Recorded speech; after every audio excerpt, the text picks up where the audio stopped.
ตอนบ่ายๆนี่ก็มาเลยฝนอากาศเริ่มเย็นลงครับฟ้ามืดมาพาขึ้นมาด้วยอย่างแรงครับน่าจะตกแรงมากเลยล่ะพายุฝนก็มาอย่างแรงเลย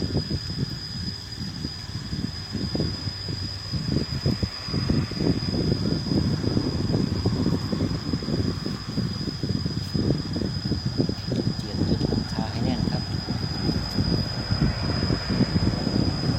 ก็เตรียมยึดแล้วล่ะครับคิดว่าจะแรงครับ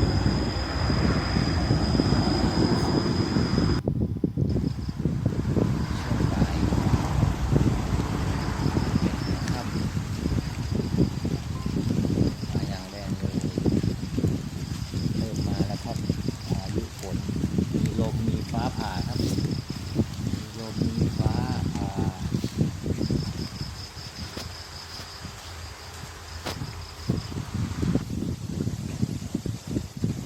เริ่มแรงนะครับ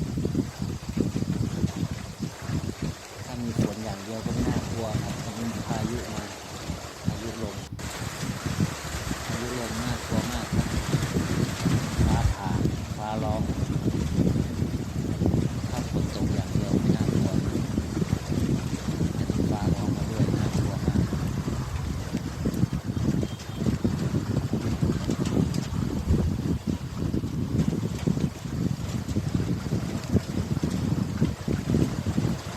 ตอนถ่ายก็กลัวมาก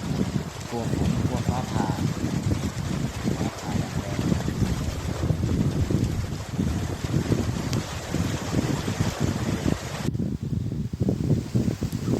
จากบ้านเราในพายุเข้า4 วัน 3 วัน